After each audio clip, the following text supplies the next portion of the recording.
Welcome to the Freelancers Tea Break. This is the weekly bite-sized podcast for you to listen to whilst you're waiting for the kettle to boil. Now, last month we talked all about planning and strategy, which is kind of always the theme for January. February, I wanted to talk about a real hot topic for freelancers and something that comes up in my Facebook group all the time. How to find work, clients, and how to find more gigs. So, I wanted to share with you something called the freelance profit pipeline, because I'm a big believer in doing small actions regularly rather than panicking at the end of a client contract and kind of just having a major panic and stress and not having a pipeline to tap into. So there are 4 areas that I tackle in my freelance profit pipeline. It's a very difficult one to say actually quickly, but there's 4 areas. So the 4 areas are quite simple. They are networking, social networking, pitching and referrals. Now, I'm sure a lot of those sound quite obvious, but sometimes it's the obvious stuff that works really well. Networking is kind of all the traditional networking things like booking yourself onto a networking event, finding new ones, maybe even starting your own, following up with people, making sure your business cards are all sorted.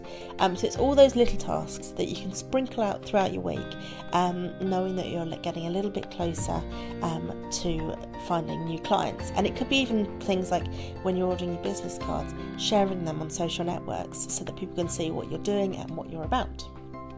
So networking is really, really key, and you can even do virtual networking now. I've recently signed up to the virtual networking club, which I'll pop the details for in the blurb below, and that requires you just to turn up for an hour at home. There's even evening ones that you can turn up to in your pajamas, so you don't have to go to the traditional networking events.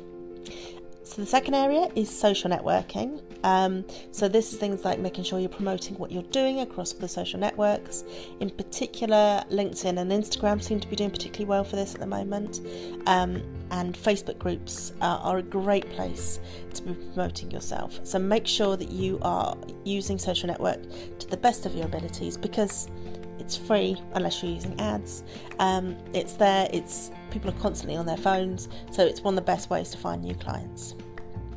The third area is pitching. This is the one that scares people because they think there has to be some huge pitching documents and scary cold calling, and it really doesn't have to be like that. I've got lots of ideas in a PDF that I'm going to mention shortly for how you can make pitching easier, and I also have templates in my freelance life stash, which I'll leave the details of in the blurb, so that it's a little bit less scary, but it really doesn't have to be lots of cold calling and lots of stressful things. It can be warm leads, like following up with people that you've spoken to in your in a Facebook group or on LinkedIn. It could be sharing details of what you do with friends and family so that they can share it with other people, and that kind of brings us on to referrals. And referrals can be asking previous clients for work, or if they have anything available. It could be asking them to refer for you.